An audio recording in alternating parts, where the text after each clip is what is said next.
gana biasa aja Kristen ieu nyana milu muludan Kizaid ini ada apa sih rame-rame muludan bos muludan itu apa muludan itu mengenang kelahiran Kangjeng Nabi sekaligus wafat Kangjeng Nabi oh iya saya dengerin aja bos ini mau urusannya orang Islam nggak pengen ngedengerin dah Masya Allah karim urang teka deuleu kan sakadar berkat bah tapi eta maknana asyraqal badru alaina nyorot karing nanti di dahareun geunah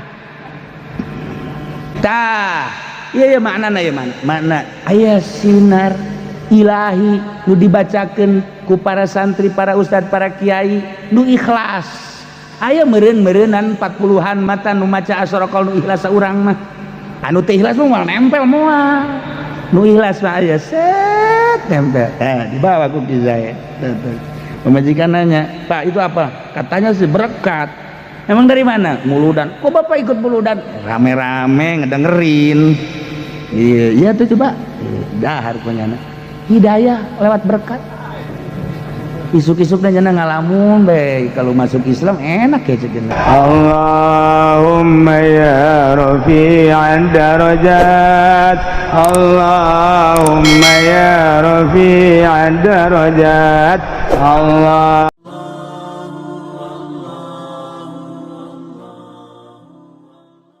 Allahu minasy syaithanir rajim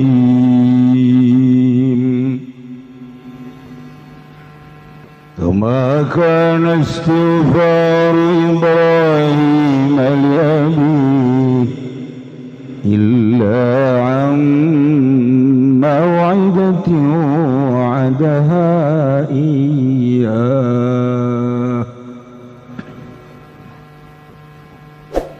فلما تبين له أنه عدو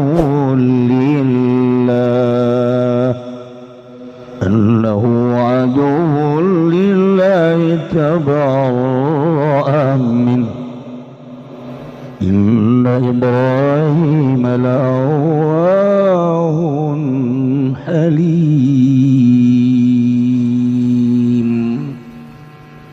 والله أعلم بمراده وما كان استغفار إبراهيم walan oranan apa maca istighfar jaluk pangampura Ibrahim Kangjeng Nabi Ibrahim li abihi kadue bapana Ibrahim illa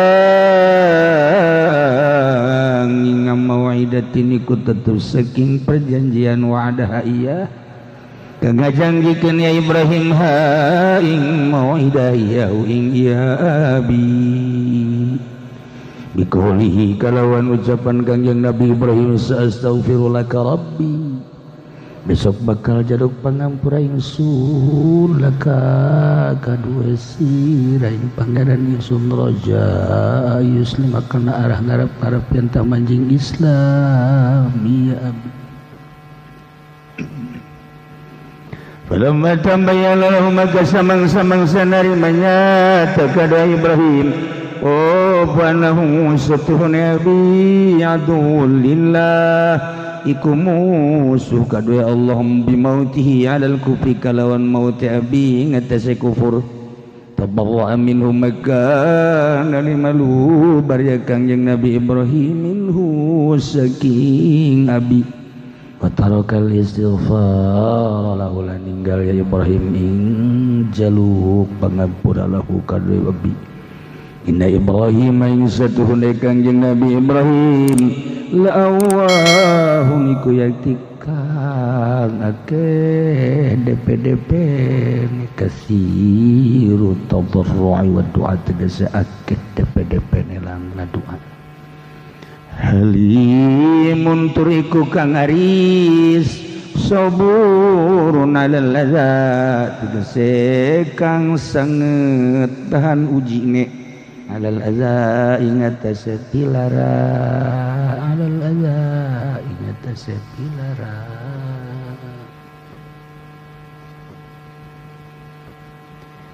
ayat ieu neruskeun ayat anu kamari tentang maca istighfar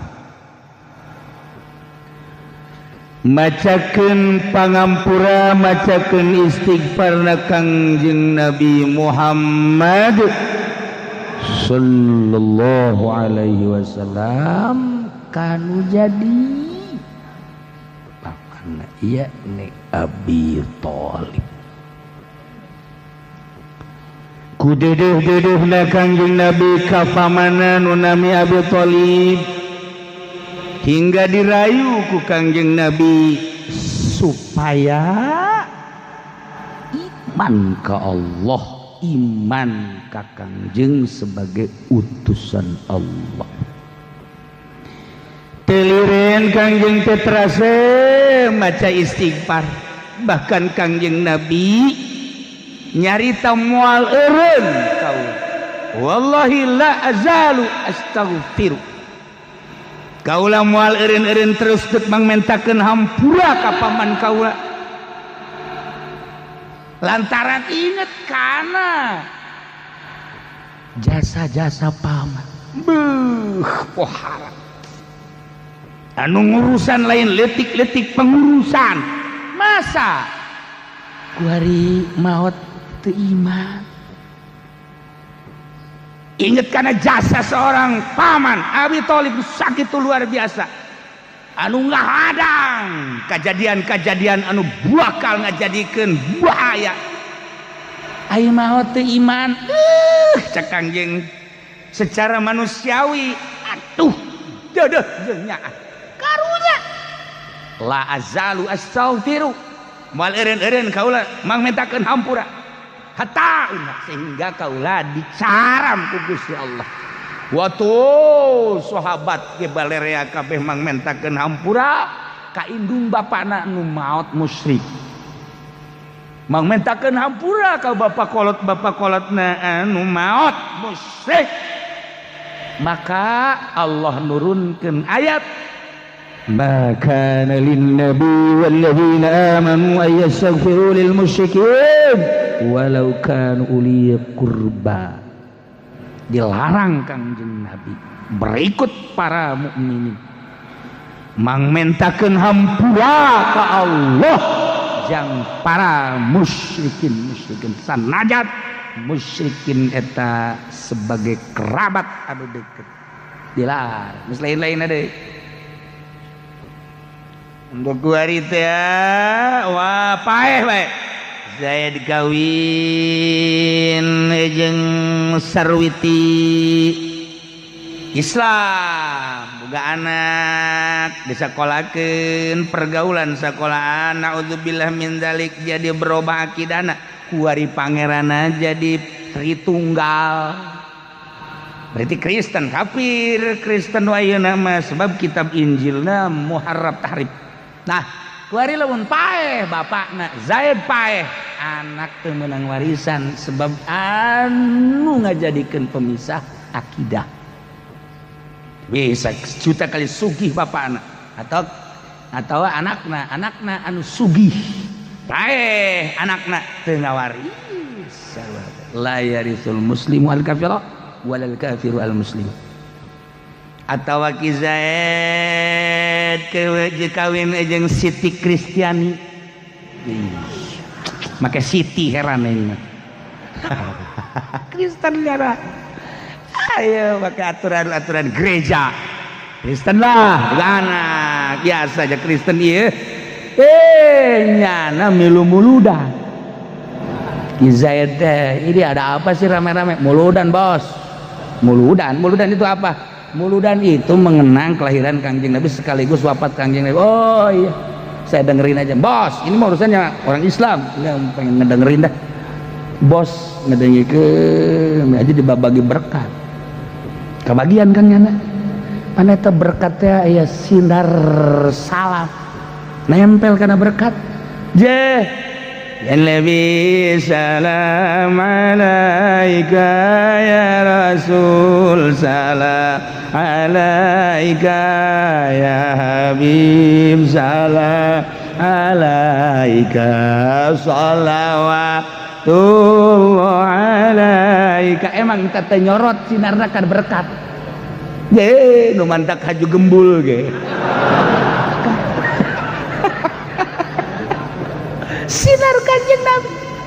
Masya Allah karim, urang teu kadeulegan sakadar berkat bah, tapi eta maknana asyraqal badru alaina, nyorot karing ngantek di dahareun nah balik ngariung jam hiji di dahar kurang berkat nah tuh jalapar. Tuh batak lamun dibagi aqua doang santri ngaromong bae aing mah muludan senep kan. Ngono atuh aqua doang. Ai bae mengagedekeun berkat tuh pajarna mah dasar aja balik kiai yang berkat cenah kos kitu. Si mah dasar embung mere meureun deui nya. Tah, ieu maknana ieu makna aya sinar ilahi nu dibacakeun ku para santri, para ustad, para kiai nu ikhlas. Aya meureun-meureunan 40-an mata nu maca asyraqal nu ikhlas saurang mah. Anu teu ikhlas mah nempel moal. Nu ikhlas mah aya set nempel. Dibawa ku Ki Zaid. Pemajikan nanya, "Pak, itu apa?" Katanya sih berkat. Emang dari mana? Muludan. Kok Bapak ikut muludan? Rame-rame ngedengerin. Iya tuh coba. Dahar punya hidayah lewat berkat. Isuk-isuk nanya ngalamun be kalau masuk Islam enak ya cekin aja. Maksudnya kenapa? Itu mendapat berkat terus. Lewat mana Allah endek ngajadikeun endek mere hidayah ka jelema rahasia Allah. Lewat gering, lewat perang, lewat nyanyi, lewat ngaji, lewat berkat nyangakeun ka Gusti Allah. Urusan Allah sama hidayah. Aya nu deuleu doang itu siapa? Itu mah kiai. Oh berbeda ya, isukna jadi asup Islam. Aya nu itu saha itu mah Pak Haji. Aing greget ka si eta. Jadi henteu. Itu rahasia Allah tahu. Nyangakeun sadaya-daya. Udah memang tadi nasi sok salat jadi henteu. Gara-gara aing ngeulebeungeun si eta kunaon meureun datang ka kuari haranges. Eta sinar korupsina timbul. Dah, ya. Nah, kuari Ki Zaid asup Islam, boga anak kan. Nah, kuari paeh Ki Zaidna. Mualaf, hartana loba. Teu bisa diwaris ku anakna. Teu bisa diwaris atau anak nu paeh. Nyanana Islam, anakna Kristen. Teu bisa diwaris. Lah ya ditulis. Berarti jurang pemisah akidah. Kewenangan Kanjeng Nabi mengacakan istighfar sekalipun ka Abi Thalib. Paman anu ngarumat, paman anu ngahadang dina sagala rupa kejadian-kejadian ada, tapi tetap bae datang ka mang mentakeun hampura eueuh jalan. Allah karim.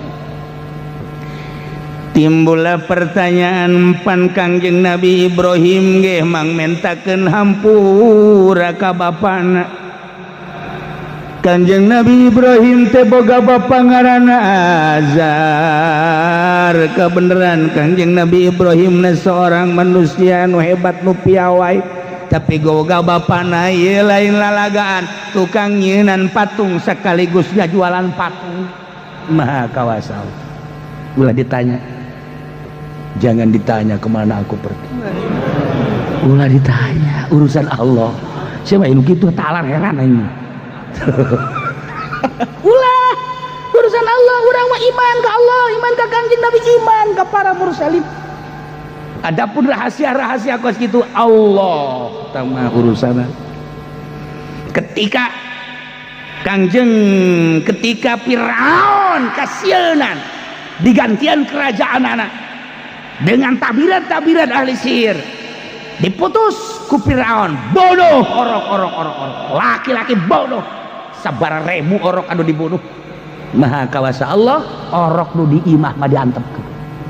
Kanjeng Nabi Musa diurusan pugu eta nu bakal jadi musuh. Maha kawasa Allah. Urang teu jandung teh orenganan pamajikan urang nu galak. Rahasia Allah boga pamajikan galak teh teu nyandung. Sia seuri hayang meureun. Tuh, aya rahasia-rahasia. Ya Allah ya Rabbi. Orang di imah urang jawaran. Teu kudu make golok. Asal manyun bae geus. Kecuali jelema anu geus teu boga dinding haling. Ya Allah. Enggak, mangke bae. Nyandung lah urusan. acak-acakan anak di mana kolot di mana acak-acakan mau ditanyakan pemajikan geus teh arah jadinya ngagugulung hulu leutik hulu gede teh diurusan boga 2 hulu padahal tergantung jelema-jelemana dititahan ge nyandung aya bakat momal bae wajen tadi omong-omong ge atuh geus bakat mah nyandung bae enggak coba ulah dipikir kalau kumaha Allah beres pamajikan ge lamun kumaha Allah bae jangan nyadar tuh ieu Kangjeng Nabi Ibrahim boga bapak Kangjeng Nabi Ibrahim nu lain lalagaan sampai dipuat ku ari dina sholawat Ibrahimiyah tapi boga bapak tukang nyinan patung jualan patung Allah karim azar ngaran Kangjeng Nabi Ibrahim terus ngajakan kanu jadi bapak tapi bapakna tetep bae kekeh dina kayakinanana Kangjeng Nabi Ibrahim temang mentakeun hampura ka Gusti Allah dengan bahasa perjanjian astagfirullah rabbi Gusti abdi teh bade nyuhunkeun pangampura kanggo rama abdi Gusti roja ayuslima dengan harapan supaya asup Islam bapak abdi teh boga harapan supaya bapak asup Islam Gusti nyeri meureun di akhirat teh ketika para mursalin aya di sorga ketika para nabiin aya di sorga ketika para aulia Allah aya di sorga ketika para solihin jeung mukminat aya di sorga bapa di dieu aya di neraka neuk teu sedih kumaha Gusti astaghfirullah rabbi raja muslim mang mentakeun hampuralah Kangjeng Nabi Ibrahim teh maca istighfar Gusti abdi teh nyuhunkeun pangampura kanggo rama abdi nami azar teh anu ngajadikeun kana sabab ayana abdi supaya abdi ulah dibere sedih jaga di akhirat ketika jelema-jelema digariring ka sorga abdi teh hayang sareuneuh saigal jeung bapa mentakeun hampura nah ieu nu tadi teh Kangjeng dicaram mentakeun hampura ka Abi Thalib sahabat dilarang mentakeun hampura ka para karun-karuhuna nu maot musik kok Kangjeng Nabi Ibrahim teh maca atau aya perbedaan maka dijawab ku Gusti Allah wa ma kana istighfar Ibrahim li abi Allah alam bimuradi teu aya maca istighfar namang mentakeun hampurana Kangjeng Nabi Ibrahim li abihi ka bapana nami Azar teh eta teh lain samata-mata sakadar macakeun hampura mang mentakeun hampura tapi eta manu timbulna illa mau'idati wa'adaha iya tepati-pati maca istighfar kecuali timbul tina perjanjian anu dijanjikeun ku Kangjeng Nabi Ibrahim ka bapana dina bahasa Arab mah beda amun kurang ditaliti ku urang bakalna berbeda ngamarjekeun domir ieu teh anu janji nu ngajanjikeun teh Kangjeng Nabi Ibrahim atawa bapana tuh kan aya Kangjeng Nabi Ibrahim anu janji Gusti abdi teh ngajanjikeun ka bapa dek baca istighfar jang bapa janji supaya harapan abdi teh asup Islam bapana geus Kangjeng Nabi Ibrahim nu janji tapi lamun ngamarjaikeunana dibedakeun ma mau'idati wa'adaha anu ngajanjikeun bapa kana perjanjian ieu ka Kangjeng Nabi Ibrahim Kangjeng Nabi Ibrahim nu janji ka anakna ya ieu teh nu janji teh Kangjeng Nabi Ibrahim atawa bapana tak urusan pimarjeun bae sakitu hesena mentak Al-Qur'an mun teu meunang sambarangan dibaca sebab geus mah hakikatna geus mah majazna geus mah kinayahna geus mah ngamarjek-marjekeunana tah anu ngajelaskeun janji nu janji teh Kangjeng Nabi Ibrahim atawa kitu bapana eta teh kan teu meunang kurang kudu ceuk Kangjeng Nabi teangan kurang dina hadisna nu janji teh saha ya Allah ya Rabb lain pagawean leutik-leutik koregana kudu teangan heula di Bukhari-na kudu teangan heula di Sunan Abi Daud kudu teangan heula di Ibnu Majah coba ieu teh nu janji teh keterangan Kangjeng Nabi Ibrahim atawa bapakna teu meunang make otak urang ngamarje-marjekeun mah babari digilekeun wa'adaha ka Kangjeng Nabi Ibrahim hakna kana mau'idah iyahuna kitu ka bapana jadi Kangjeng Nabi Ibrahim nu janjina gilekeun ku urang ja bisa mau'idah ti wa'adaha iya dibalikeun atuh azar meureunnanan tapi teu meunang tak Quran mah kos kitu sangeunah-ngeunahna kudu make hadis Kangjeng Nabi deh emang jadi kiai kok jadi kiai teh ya barang diondang haju susu kopi aya ngeunah teh mah kos kitu teh mantap weh gelas kumaha naon mesti bisa dicekel bubuan aya gedeuna gelas weh kiai pohara teh mah ai ke di kitu-kitu mah babari tah pelebah ieu hadis teh sahih apa dhaif saha ieu rawina masyaallah karim kemudian ieu teh di Bukhari tisaha jeung tisaha-tisahanaan sahaan ya Allah ya retah lamun ditanyakeun eta bae kakarak aing asa lain jadi kiai kamari mah keur ngariung asa bos aing asa jadi kiai asa jadi mama komo dibuya-buya mah betul kiai aja pendek betul ini makar ya waduh itu kan ya Allah ketika ditanya masalah teu kajawab aletik jadi jelema masyaallah karim. Nah, iya hese keur carita hese bae boleh teu bisa. Ieu carita mun ditanyakeun coba dan teu bisa. Teh hese ya Allah ya Rabb. Hiji jelema jago jasa dina urusan hadis Kangjeng Nabi. Kebablasan, carita rawi-rawi teh nyaho pisan. Kebablasan lana okos Kangjeng Nabi Musa. Asana ana a'lamu aing nu pangnyahona. bablas ngaran mukotil tak iya teh nyaho pisan nya mah lamun nyaritakeun eta mah kitu-kitu riwayat hidupna lahiran tanggal 9 maot tanggal 9 riwayat hidup kiki B eta teh lahiran tanggal 9 jadi nyaho moh nyana teh geus rawi hadis supang hebat-hebatna ngan aya takabur di jero hatena aing pang pinterna aing pang hebatna eueuh tanding sana aing datang ka nyana nyieun forum tanya jawab Basul Masai aya tanya aing asana jauh anu teu nyaho aing mah kabeh nyaho kabeh ku takabur aya bae lawanna wali di forum sakitu nanya anu kajawab kabeh wali mah nanya seetik betul aing mah nanya bae 2 pertanyaan naon geus mah ulah nanya geus mah hina pan ai wali mah tilok make jas hina gitu kadeleuna nu make jas mah pedagang tah pedagang jas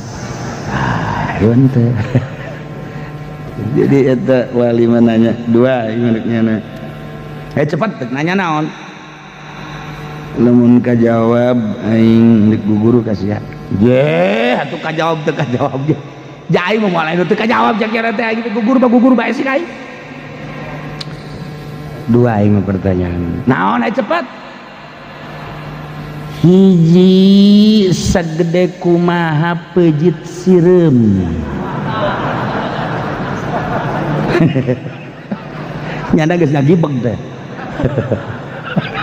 geus ngagibeg kadua laon nyana ge leutik aing kadua laon kadua waktu Kangjeng Nabi Adam dititah munggah haji ku Gusti Allah sorangan bae nu nyukur tahalulna saha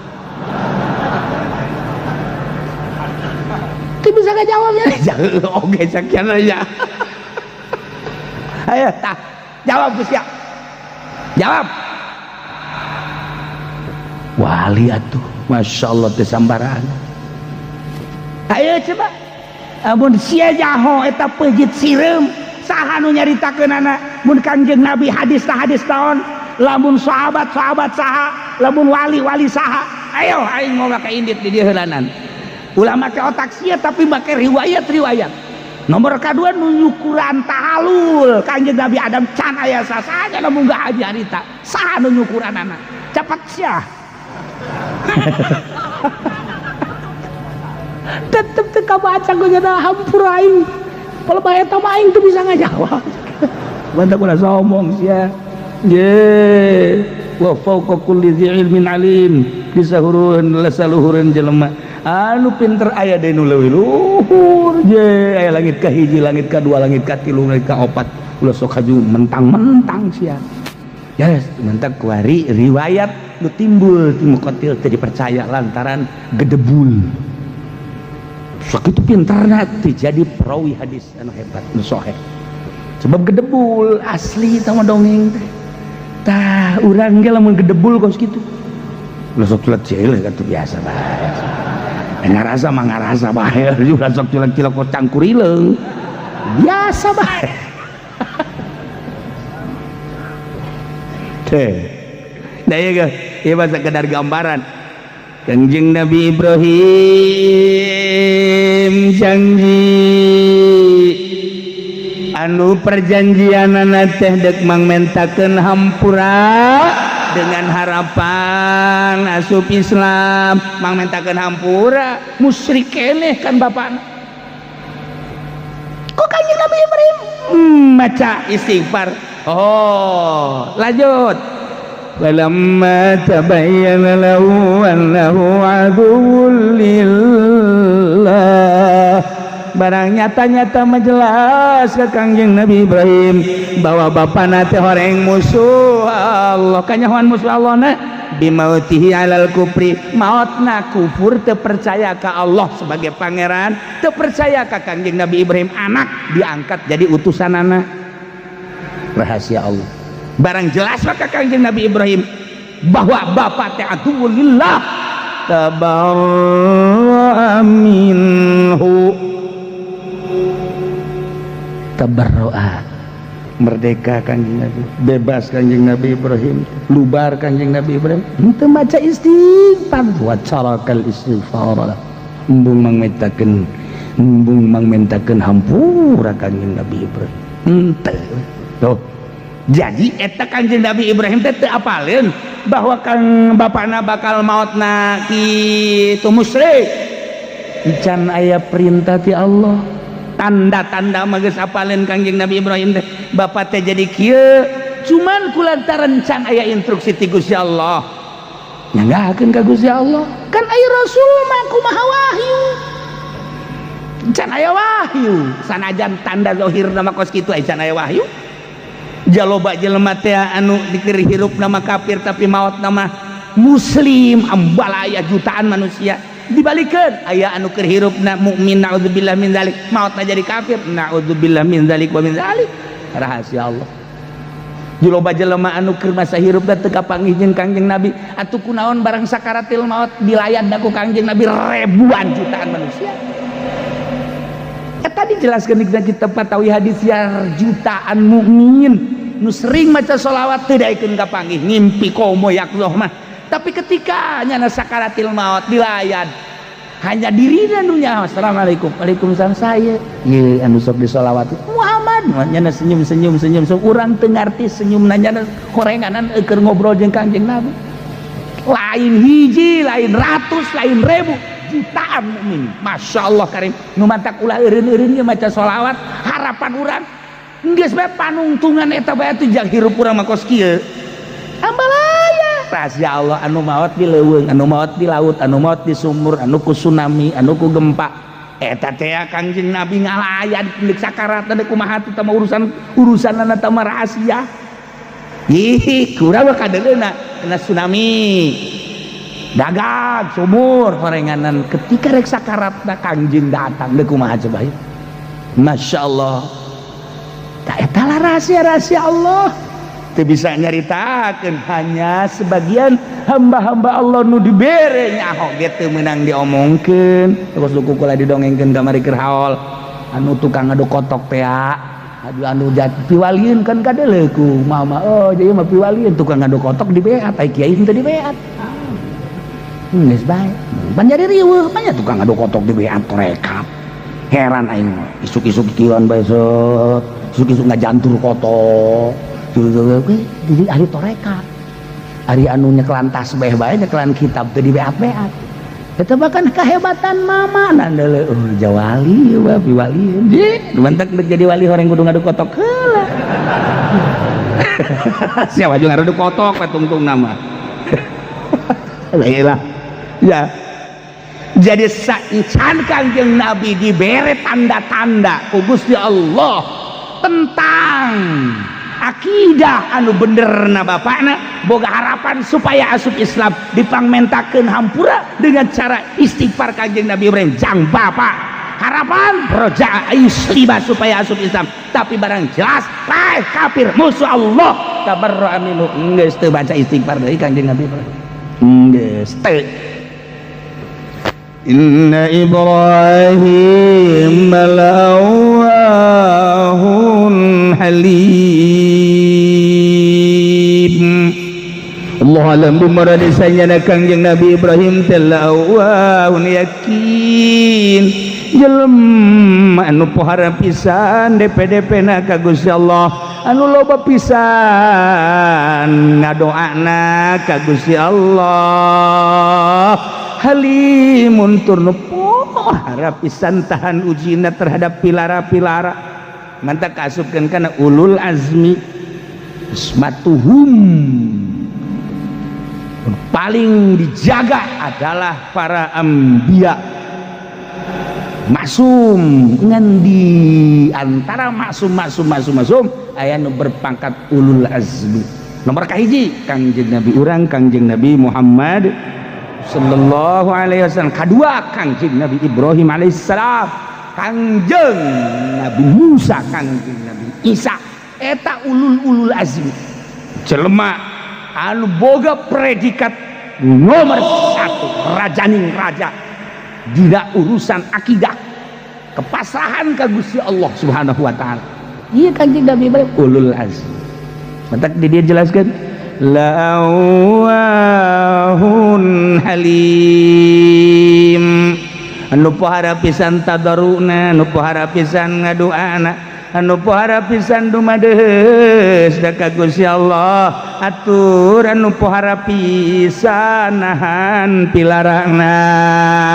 Kangjeng Nabi Ibrahim atuh moal aya tanding kumaha kos Kangjeng Nabi urang nyaritakeun fakir saha nu leuwih fakir ti Kangjeng Nabi nyaritakeun miskin saha nu leuwih miskin ti patan Kangjeng Nabi memataca Kangjeng Nabi cintailah fakir orang yang mencintai fakir adalah sama dengan mencintai saya sebab tidak ada yang lebih fakir kecuali saya cintailah miskin sebab saya dilahirkan oleh Allah menjadi orang miskin orang yang cinta miskin berarti cinta kepada saya mana orang yang lebih miskin daripada saya orang mah dibere embung tah diuk jeung nu fakir miskin teh bau hayangna jeung bupati begitu bangga orang lamun diuk jeung bupati jeung gubernur jeung polisi pokoknya nangkep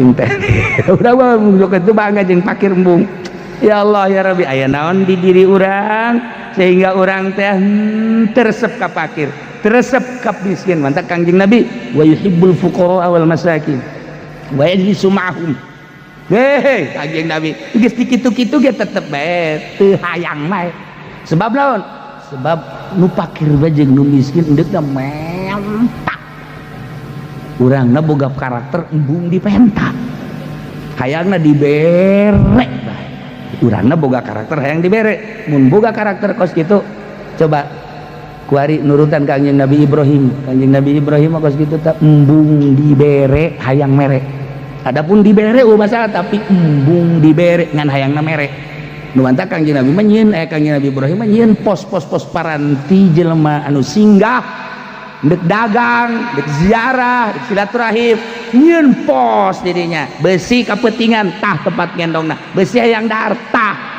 dahareunana jeung nu ngalayanan ya Allah ya Rabbi pohara Kangjeng Nabi Ibrahim pohara moal aya pangbarahanna sadunya iwal ti Kangjeng Nabi Ibrahim barahan dongeng mah babari jasa urang mah barahan boro-boro kabatur ka pamajikan bahasa datang ka pamajikan minta cai kunaon salaki teu daek barahan berarti pelitnya sebenarnya tuh cak mamang teh coba saha salakina besi sia anak pelit teh urang Wara ka pamajikan ka anak ka incu. Jang naon teh. Ni ulah maka ka batur lah ka pamajikan bae lah. Atuh pamajikan teh tah. Pamajikan teh ayo sia diloloh bae. Menang sabulan teh aya anting kula ka mana? Dijual. Eta pake kan. Oh jalan tuh, atuh pecang macam lewe. Pecang mah otakna. Wow, parah. Kangjeng Nabi Ibrahim kacaritakeun jaga di akhirat hadis anu diriwayatkeun ti Abi Hurairah ti Kangjeng Nabi Muhammad sallallahu alaihi wasallam jaga di akhirat Kangjeng Nabi Ibrahim yalqa alaihi salam abahu azar pendak jeung bapa yaumul kiamah wajah bapakna teh geuneuk kedaul sinaran mangkerut anu luar biasa kadeus sedih jeung prihatin katembong ku Kangjeng Nabi Ibrahim bapak teh ieu teh geus ahlung lain boga keyakinan bakal diseret ka neraka kapanggih jeung Kangjeng Nabi Ibrahim nangkep biasa cek Kangjeng Nabi Ibrahim ieu kurasa mana teh anak aing khairu ibdin pang bagus-bagus anak malayangan sia aju begitu atuh geus deui aing nyaho bawa sia teh hebat geus aing bawa ka ditu ka pangeran coba dikumahakeun ayo dibawa ku Kangjeng Nabi Ibrahim bapak teh ka Allah diusulkeun ya Rabb haza abi Gusti ieu teh bapak abdi abdi teh aya sebab bapak abdi iya bapak abdi annaka wa'adtani alla tukhziyani yauma yub'atsun Gusti teh kapan janji Tuhan teh Gusti janji ka abdi moal nyedihkeun ka abdi jaga yauma yub'atsun di poe kiamat ayeuna poe kiamat teh payu khizin azab min abil abad mana kesedihan anu paling sedih deui tibatan jauh jeung bapak ieu teh bapak teh dibawa ku abdi teh ka Gusti ku sebab abdi teh embung sedih lantaran bayangkeun heulanan ieu mah Gusti abdi ka sorga bapak ka neraka abdi mah seserian di sorga jeung ahli-ahli sorga bapak mah kekerlekan di neraka pang sedih-sedihna eueuh deui tibatan min abil abad nyanggakeun sadaya-daya kumaha jawaban Allah yaqulullahu ta'ala Ibrahim ulah jalir ti janji ya panaon inni haramtul jannata 'alal kafirin janji aing pan aing ngaharamkeun surga ka kafir lamun mukmin mah sakumaha gedena ta dosa bapa sia lamun mukmin mah sakumaha hebatna dosa bapa sia dunia pinuh ku dosa bapa sia kabeh nyundul datang ka langit tapi iman sia ka aing ta bapa sia jeung ka sia enggas dosa naonan sorga tapi kulantaran aing janji sorga aing mah moal dibikeun jeung jelema kafir ini haramtul jannata halal kafirin eta janji aing Gusti atuh geus kieu mah kumaha henteu kumaha aju kumaha teh ya Ibrahim matah tarijlaik naon anu aya di handapeun suku sia coba ada le barang di dulu horeganan aya binatang wah nunduk nyangkrem ka Kangjeng Nabi Ibrahim izan huwa bitu badiyahun mutalattihun ikromo dan luar biasa ijid Kangjeng gambaran bapa maneh teh asli nama tah ijideun sia jadi urang teh lamun dibere dibukakeun hijab ku Gusti Allah jalu munafik urang dibukakan hijab ku Gusti Allah nyeuleuh kafir urang dibukakan hijab ku Gusti Allah nyeuleuh musyrik eta teh sarua jeung jelema nu panjore-jorana koromod boro-boro deket urang jauh ge urang hayang ditimpahan bae nu matak timbul rasa hayang perang teh ka kafir lantaran ku koromod-koromod itu urang mah di bos-bos man bos siap bos sepatu tuh bersihin dulu ya oke bos berangkat bos nah ini waktu sholat saya mau sholat jangan sholat dulu ya bos oke bos kurang mah daek tinggalkeun sholat lantaran buka deuleuna kasep si bos aku mau bosna si inci mah duirna beureum birmer nah lantaran teu boga pandangan batin. Lamun boga pandangan batin musyrik teh koromo jorek izin. Urang deuleu anjing teh izin, deuleu babi teh izin, leuwih tibatan babi. Dia kubata perang aja coba. Lamun memang pandangan orang model kos kitu. Nah, Kanjeng Nabi Ibrahim tibere dedeleuan ku ih, Kanjeng Nabi izin padahal bapana teh, padahal bapata teh. Matak dicekal ku Kanjeng Nabi Ibrahim. Ayo katu, bil qaimihi, ayo ka pinar. Langsung dicekal ku Kanjeng ku izin-izinna. Sangga izin balangkeun ka neraka horeng bapa. Nu nganarakakeun bapana teh Kanjeng Nabi Ibrahim sorangan lempeng dedeleuan lain jelema. Iya tuh orang lamun neuleuh pamajikan orang lain tuh siamaan haju bae kan. Nah iyalah. Jadi dedeleuan Kanjeng Nabi Ibrahim diaslikeun ku Gusti Allah. Bapak sia teh kadeleuna bapa. Ya nu aslina. Teu kudu ku Allah, teu kudu ku malaikat Zabaniyah. Seret ku Kanjeng Nabi Ibrahim sorangan kujubar bae. Ditanya, "Ibrahim, eta teh bapa?" Tapi kok dibawa lain bapa kadeleuna ku aing. Masyaallah. Urang teh lamun keur nampilingan anak ceger teu daek salat teu daek ngaji teh lain anak kadeleuna eta teh moal daek urang lamun anak urang kadeleuna anak mah nampilingan anak mari watak ditampilingan ge ku urang teh aju bapa anakna nampilingan kolot teuy wah orenganan anak neuleuh bapa lain bapa. Dasar pagawean sia tah mah kos kitu. Nah robahkeun coba teh urang make cacaang sakumaha caangna Kangjeng Nabi Ibrahim alaihis. Mudah-mudahan orang diberi teger hati orang, iman orang, akidah orang, iman orang ke Allah nu yakin, iman orang ke Kangjeng Nabi Muhammad nu yakin, iman orang timimiti fi dunya ila yaumil qiyamah. Amin ya rabbal. A'udzu billahi minasyaitonir rajim. Bismillahirrahmanirrahim.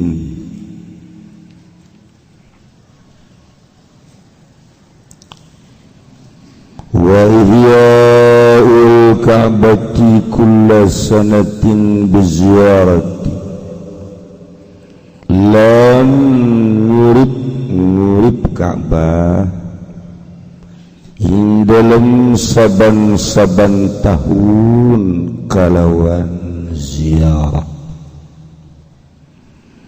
wa dafu dararil muslimin lan nolak ing kamadaratan wong kang muslim kabeh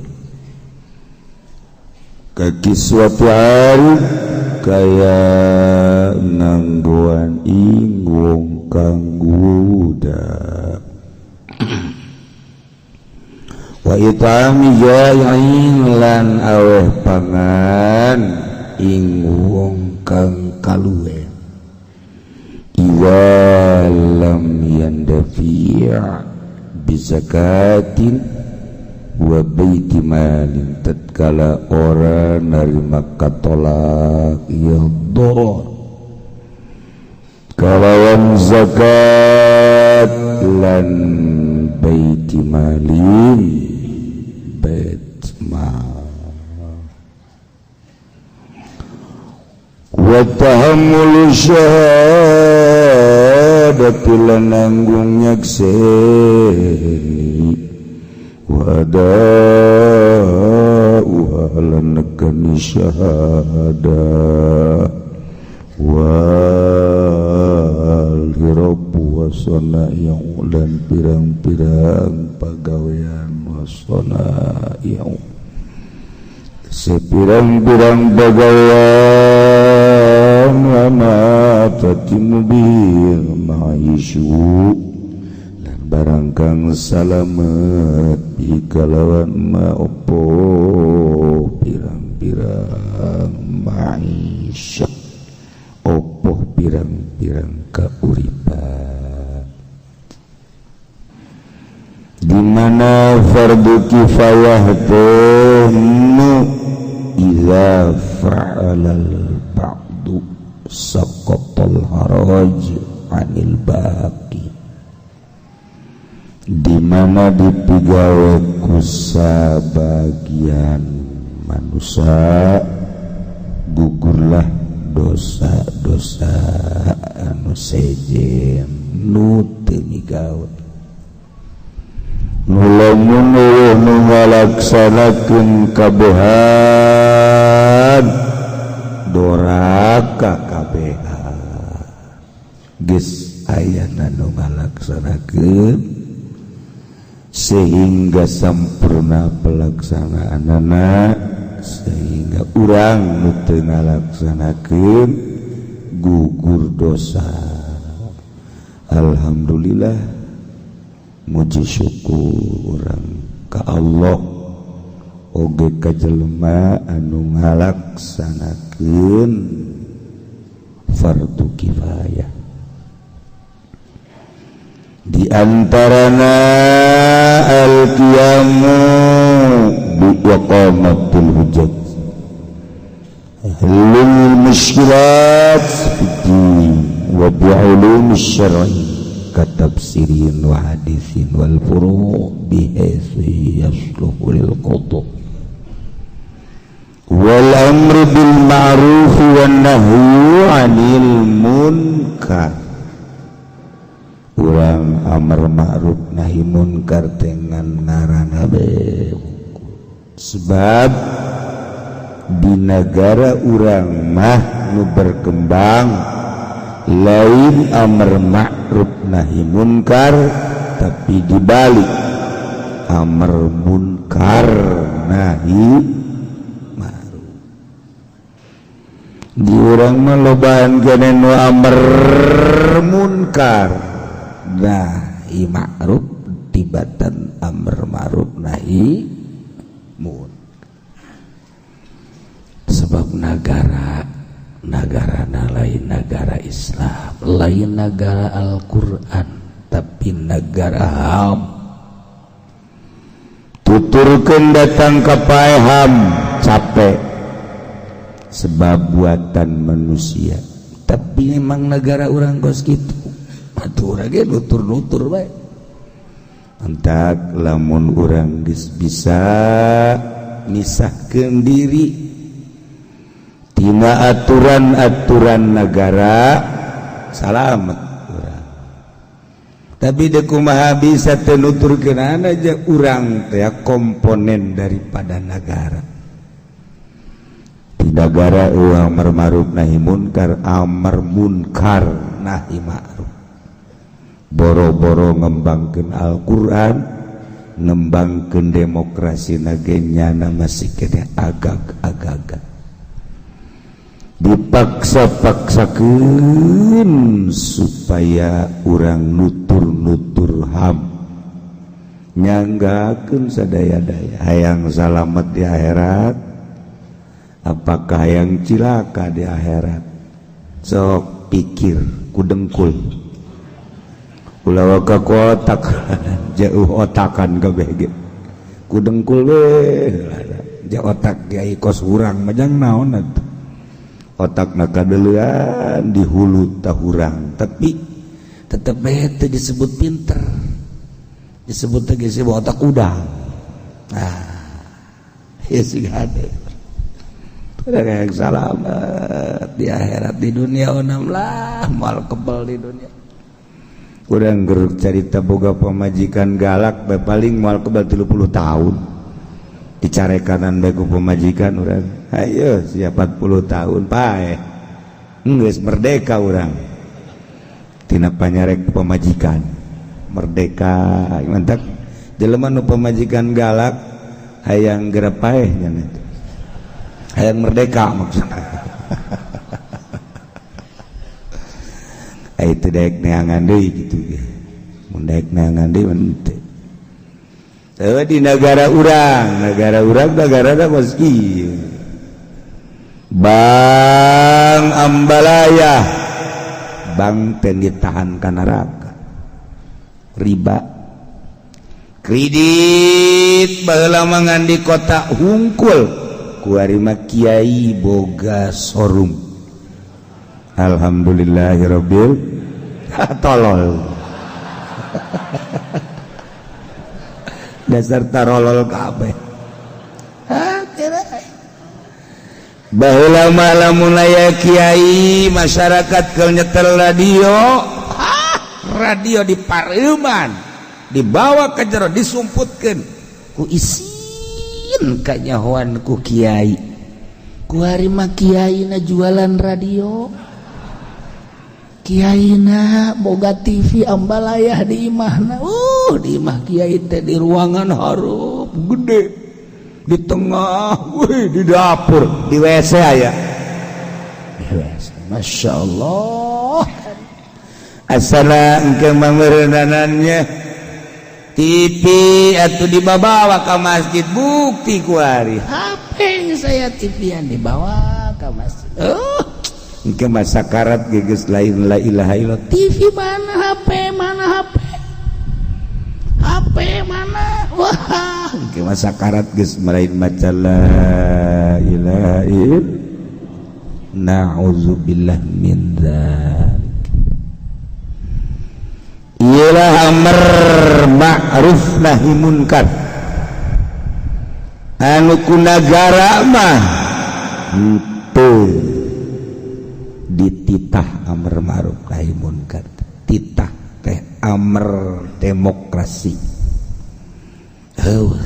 nahi munkarat sabodo tinggal kehitung-hitunganna di akhirat silahkan anu jadi pemerintah geura persiapkeun jang tanggung jawab jawaban dihareupeun Allah aduh ada ringgis Masya Allah nah iyalah hirup urang moal kebal ke bakal ditanya segala rupa amal-amal kusabab kuari teh jelema teka deuleu ibadahna ka Allah inget ka pangeran maka ku Gusti Allah dicoba diberelini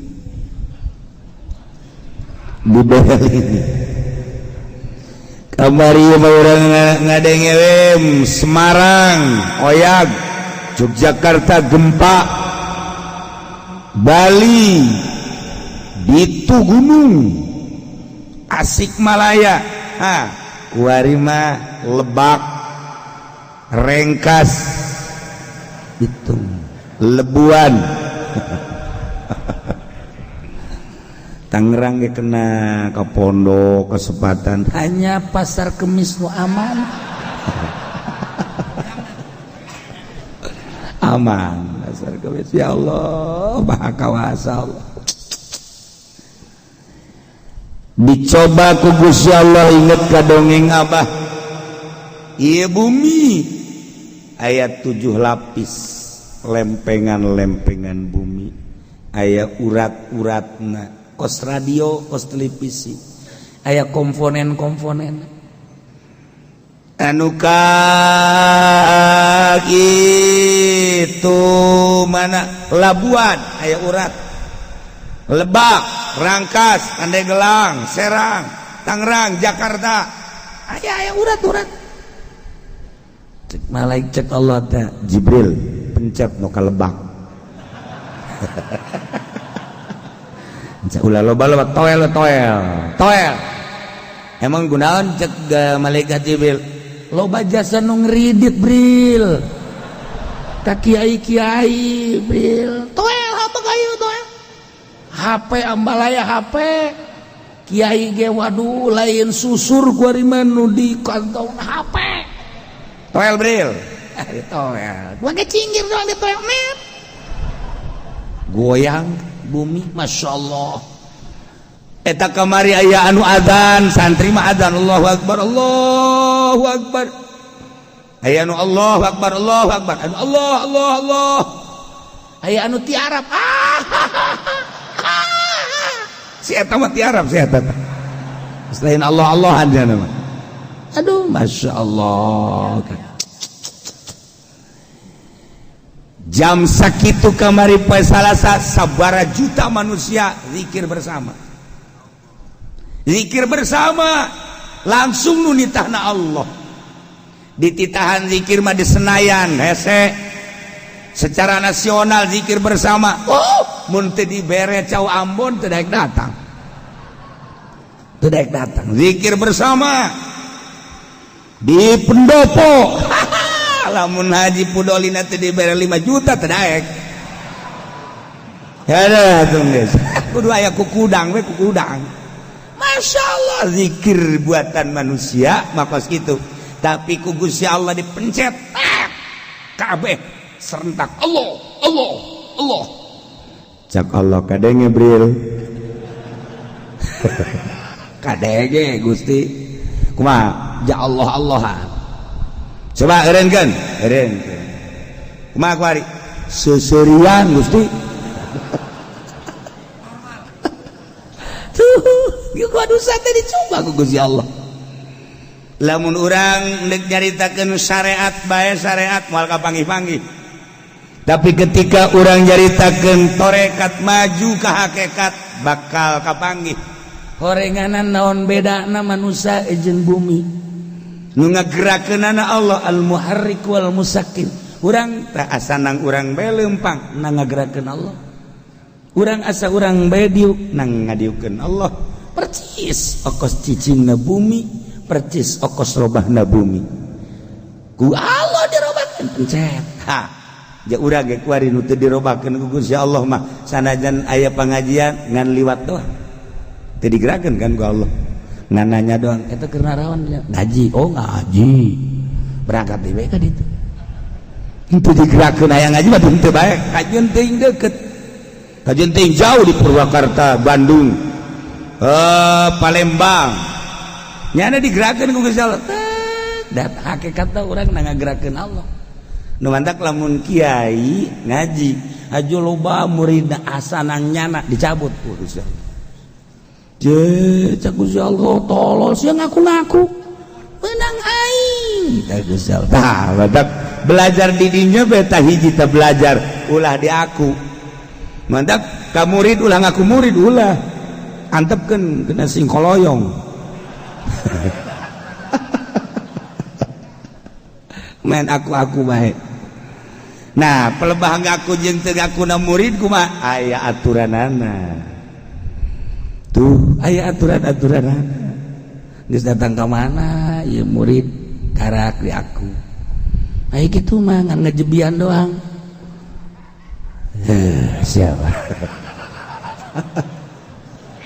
tapi loba kiai nu ngaku bae oh eta mah murid kula tilok ngaji ge murid asal sugih di aku asal gagah di aku kita nu susah ngaji bae kanyan ditanya eta murid henteu teu ngaku kunaon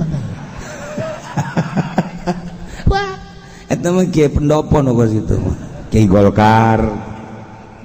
Nah iyalah urang digerakkeun ku Gusti Allah sakaligus tet zikir ieu teh ajang latihan engke ketika sakaratil maut. Urang dek sakaratil maut emang kumaha dipiceun dedeleuan urang nu ieu sat eueuh kaget kan urang. Dedegean nu ieu eueuh kaget urang. Kajet teh molotot kitu molotot dikieu-kieukeun ku urang nya molotot bae teu kadeuleuan ku ieu nu maen kolbu.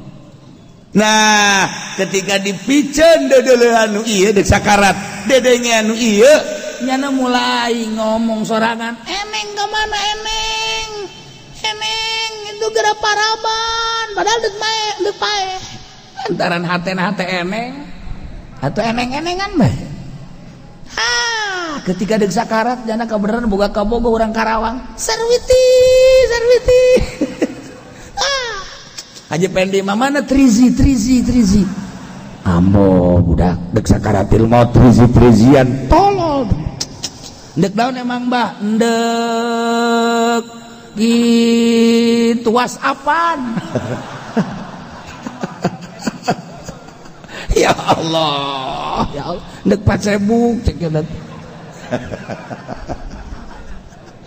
aduh Gusti Allah nah sing ade urang bakal menghadapi sakaratil maut belah dituna kiamat kakarak ditoel saeutik doang ku malaikat Jibril kabeh jelema nuker main catur gitu, nuker main catur keur nyekal kuncung. Allahu Akbar. Ditinggalkeun Allahu Akbar.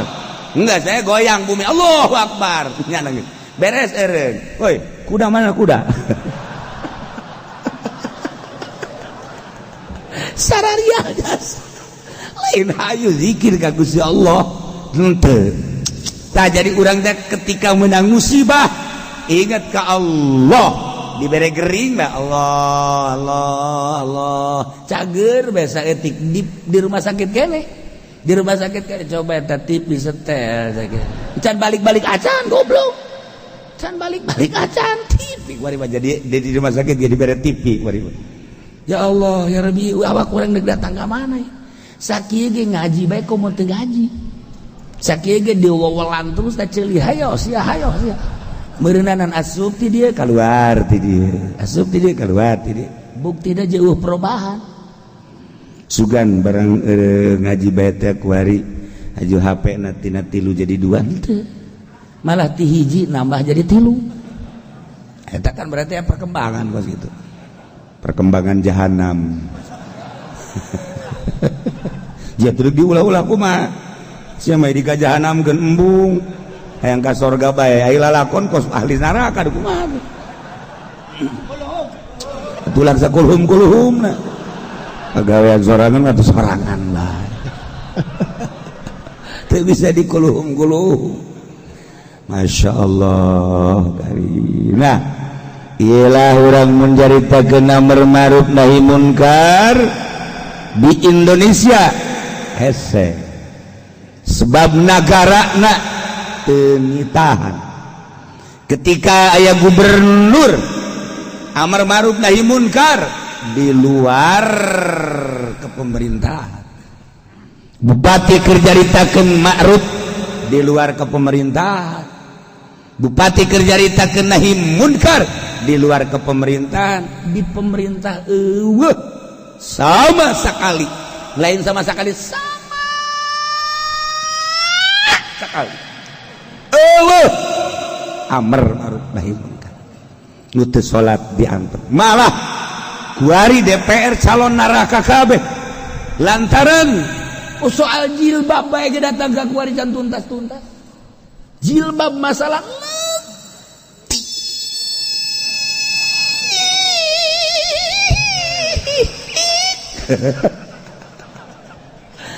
tuntas DPR bodoh. Nah nega negakeun amar ma'ruf nahi munkar. Satu contoh eta kos. Satu contoh.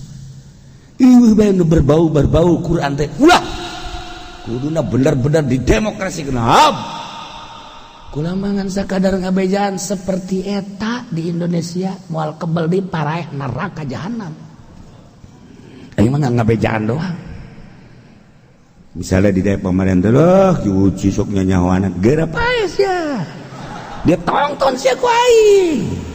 Ayo sia. Nah, ketika ditimbang amal, nah, iya nu keur ngomongkeun aing teh nya, malaikat seren. Saksina saha? Malah Haji Peni tak adil. Dipudoli lah, lumayan lah.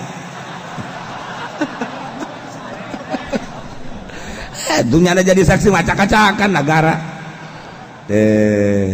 Iya amar ma'ruf nahi munkar dipanjang-panjang nyarita tetap di negara teu dikondisikan amar ma'ruf nahi munkar. Nu teu salat diantep, nu teu zakat diantep. Anu zina malah dilokasikeun zina perzinahan. Eueuh keramat tunggak nyeun deui lokasi jang paranti nu kos karitu. Naon eta kieu kos karitu bae lah pokona. Henteu maksudna naon kos kitu bae lah. Maksudna naon atuh nyawan sia jeung aing mah. Geus sia mah osok ka ditu. Aing mah kabar ge ti siapan. Di mana eta ku harita? Deket kampung Gusti geus dilokasikeun bae.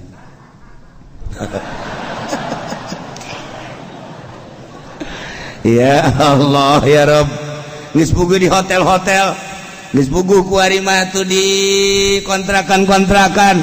Eta mah anu liar. Ieu nu dilokasikeun negara deuk kumaha. Nah, eta nu ngizinan kos kitu.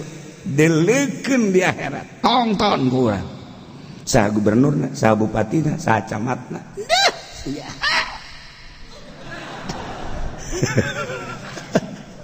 geus pokona mah masyaallah nu mantap deuk kumaha sajalana kiai jeung pamarentah dihayu-hayu ge leumpang mal bisa sebab patokanna kiai mah Quran nya mah mal bisa ngan kalang gitu nage yu urang babarengan nu bisana mana nu bisana urang bareng jeung nagara nu bisana nu teu bisana ulah dipaksakeun kiai aju ngadukung nu teu bisa amar ma'ruf nahi munkar ngeundahanna milu ka ditu ieu nu bahaya mantap loba kiai nu acak-acakan pondok tinggal pondokna doang majlis taklim tinggal majlis taklimna doang lantarannya nagis teu berpatokan ke Al-Quran berpatokan kana kahu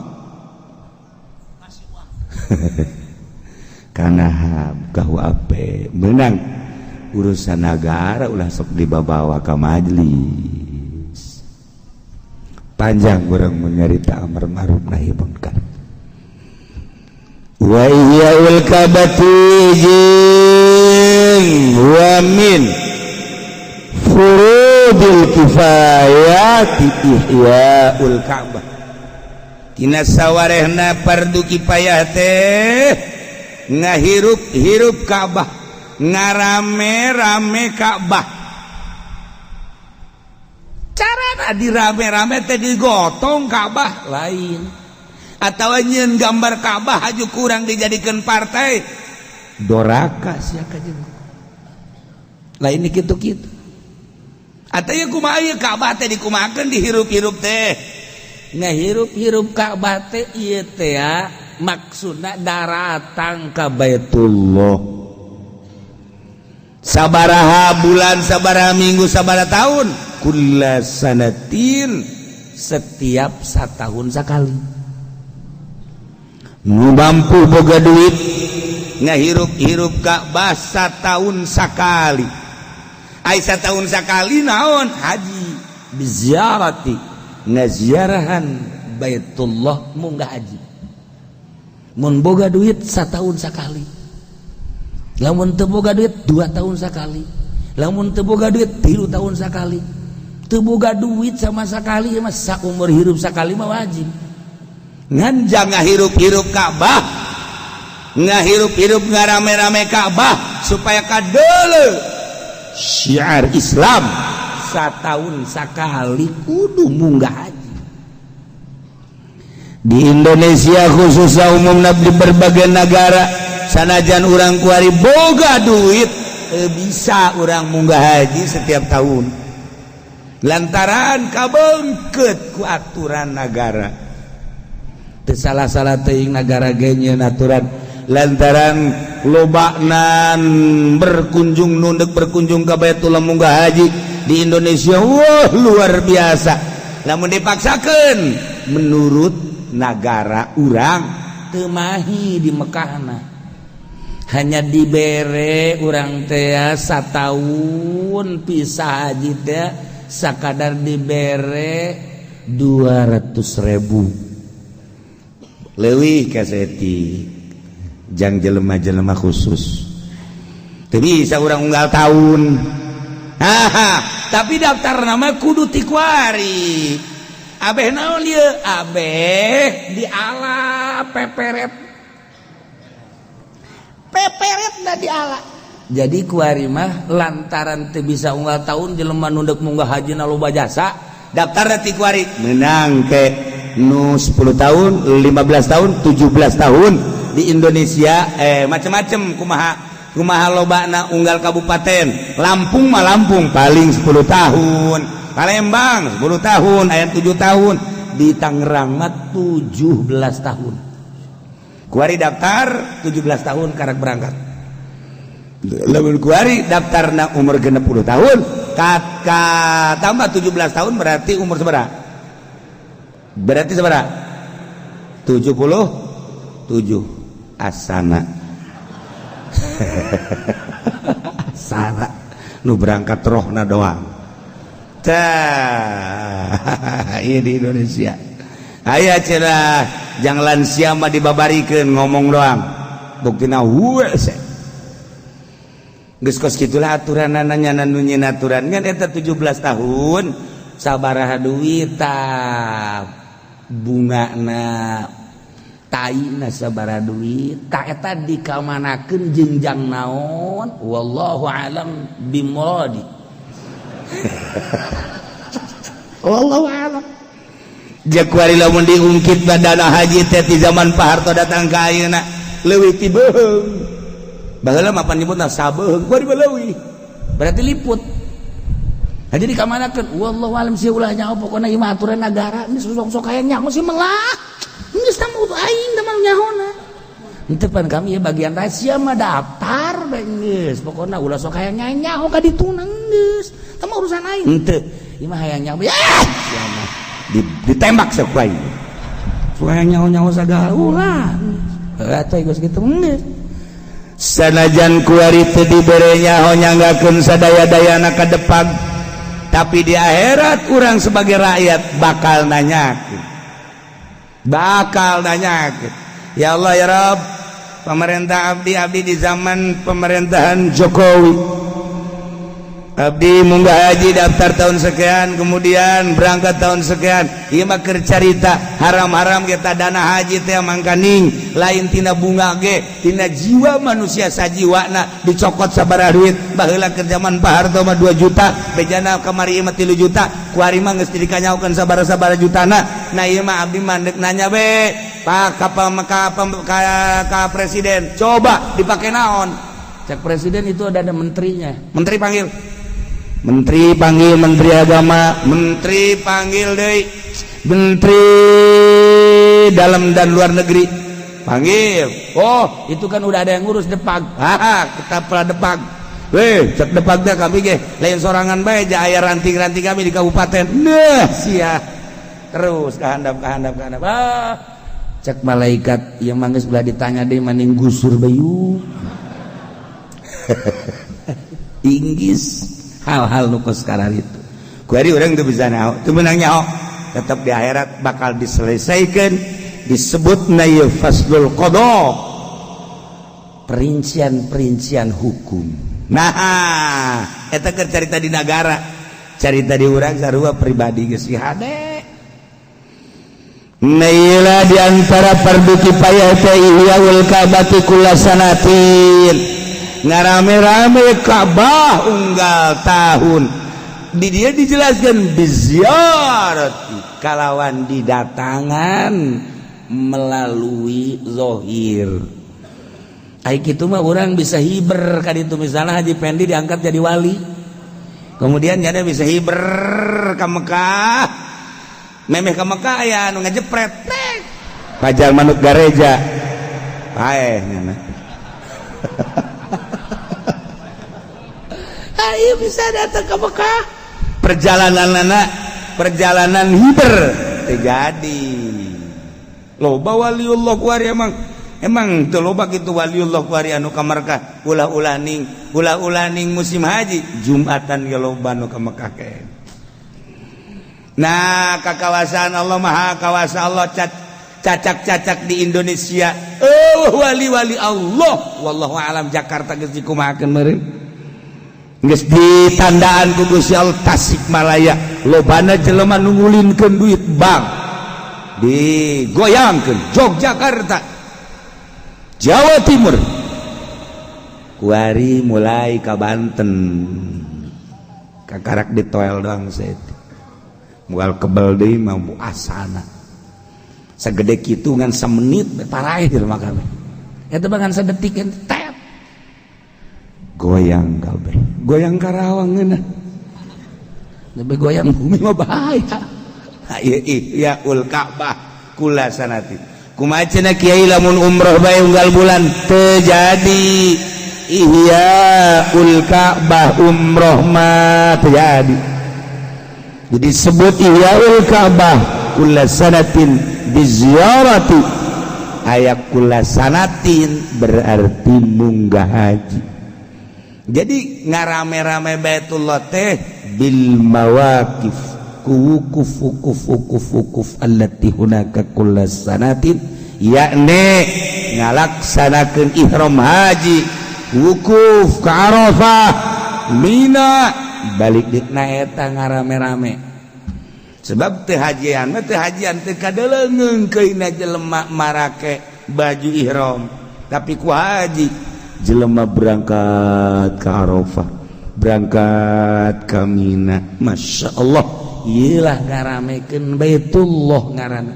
ketararawa jadi urang ngahaja ke Mekah itikaf di Mekah salat di Mekah di Baitullah teu kaasupkeun ka Ihyaul Ka'bah termasuk umrah wala bil umrati kama qalahul musannif umrah doang ge teu kaasupkeun ka Ihyaul Ka'bah Ihyaul Ka'bah nu aslina munggah haji mudah-mudahan orang kabehan bisa marunggah haji unggal tahun atau 2 tahun sekali atau 5 tahun sekali pokoknya orang ke Mekah amin ya rabbal Ihyaul Ka'bah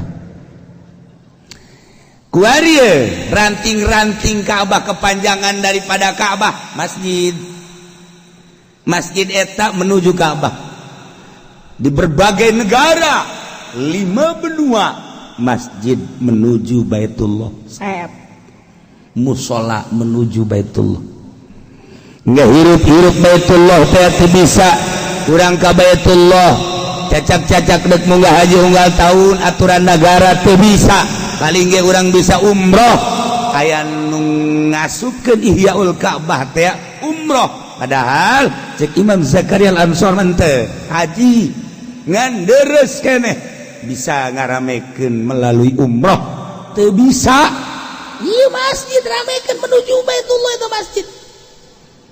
masjid teh dikompas ku urang lempeng ka Baitullah di unggal negara jadi ayeuna urang deukeun masjid cenah urang bangunanna mah kumaha bae engke jerona kana kompas teu bagus teu etis ngalirukeun jelema lempengkeun ti mimiti ngabangunna deuk kumaha bae lempengkeun ka Baitullah eta ieu masjid ranting Baitullah nu mantak di masjid teh haram nyaritakeun dunia haram lamun urang nyaritakeun dunia nu patalina jeung masjid laknat Allah jahanam jelema anu ngomong-ngomong dunia di masjid geus cilaka teu meunang haram ka neraka jelema haram ka surga lamun jelema nyaritakeun dunia di masjid teu beunang sebab masjid mah julukanana Baitul al masajid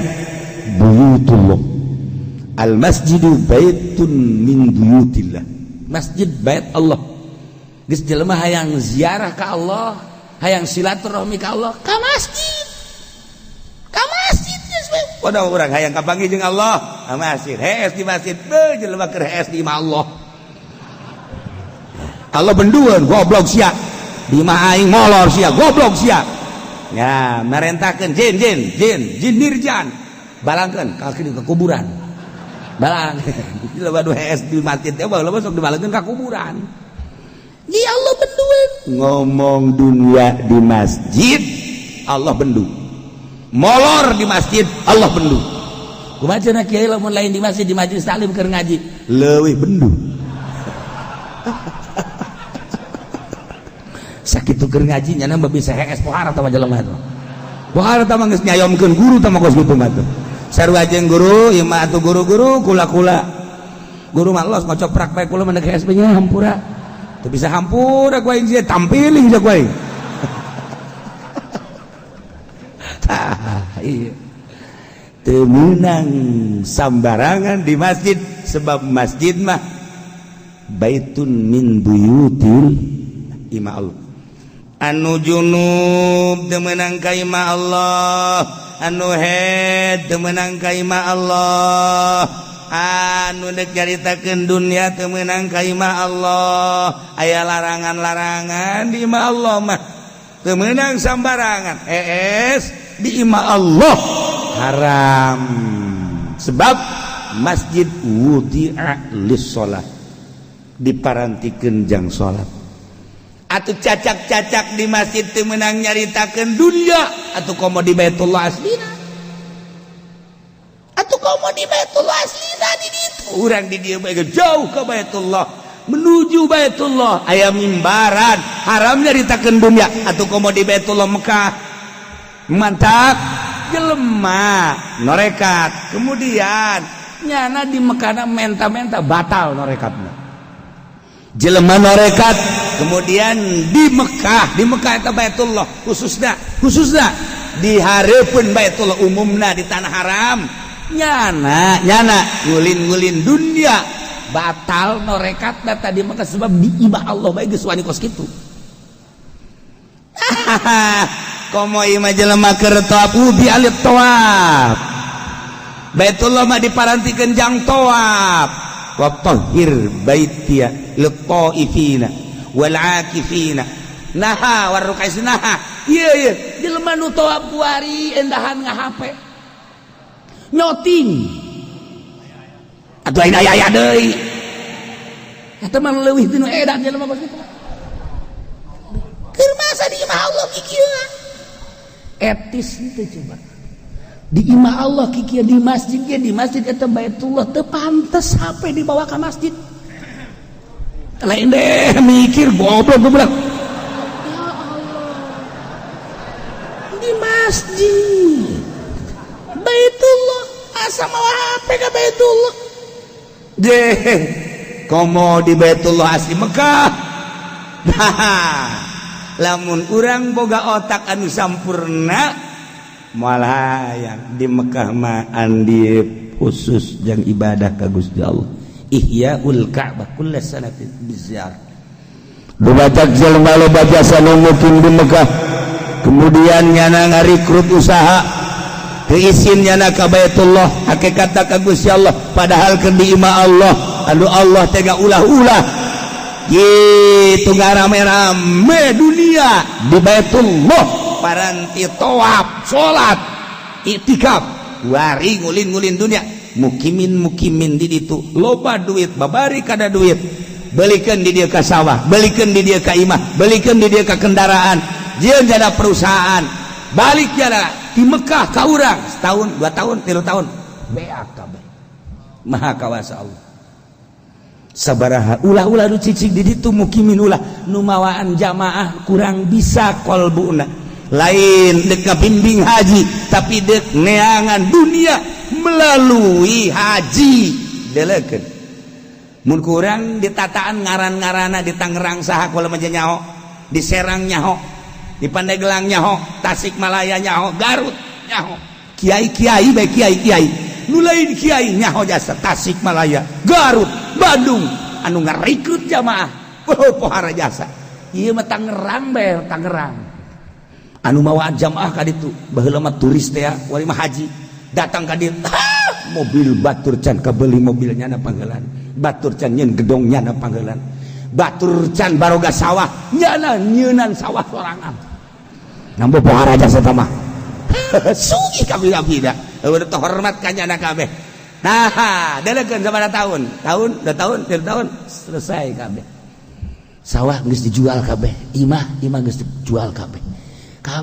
ieu nu aya kuari ngan pamajikan doang gitu ge dikontrakeun kuari sial teh budak bea kabeh sok geura ayo geura naon eta ieu Baitullah nyana neangan keuntungan di Baitullah imah Allah teu meunang sambarangan lamun urang dibaca di Tanbihul Muqtarin Tanbihul Ghafilin sarua isin di hareupeun Baitullah mantap kiai di hareupeun Baitullah kemudian di Baitullah di tanah haram salah bae niatna datang ka imahna beda anu tadina santrina loba kok jadinya etikad anu tadina biasa ngaji kok jadi kieu salah niatna sebab Baitullah aya Allah nah iyalah ihyaul ka'bati kullu salatin biziarati unggal tahun ngadatangan Baitullah dengan niat ziarah munggah haji disebut nage urang ke Mekah kuari endek jadi tamu Allah duyufullah. Urang jadi ka Mekah teh jadi tamu Allah sing hade. Anu jelas teh mah sing hade bae urang endek jadi tamu Allah endah endek jadi tamu pasar. Belah ditu nama tamu raja, belah ditu nama tamu urang Arab. Teu ngarasa urang jadi tamu Allah, sakitu didengung-dengungkeun ge. Ketika khutbah teh urang Arab di ditu, nyaritakeun naon kitu ngaranna tamu-tamu Allah. Urangna teu ngarasa jadi tamu Allah. Perubahan. Balik ti Mekahna teu make kopiah deui. Balik ti Mekah lain resep ngaji, main remi deui. Balik ti Mekah si embah diboncengan deui. Balik ti Mekahna korupsi deui. Nah, ieu siga ada di imah Allah. Da ieulah ila sawarena fardu kifayah ihyaul ka'bati kullasanatin. Ngarame-rame Ka'bah unggal tahun biziarati hajian. Kumaha umrah teu kaasup, kumaha itikaf teu kaasup, walaupun aya kaol-kaol dhaif anu ngasupkeun umroh ge termasuk ihyaul Ka'bah. Ngan ulah make kulasanatin, ai kulasanatin mah berarti haji. Kitu keneh itikaf atau sakadar tawaf doang, lain hajian teu kaasup ka ihyaul Ka'bah. Kasimpulanana termasuk kana fardu kifayah ngaramekeun Baitullah dengan melaksanakan haji. Mun boga duit jeung lancar di nagarana unggal tahun. Wa dafu dararil muslimina wallahu a'lam.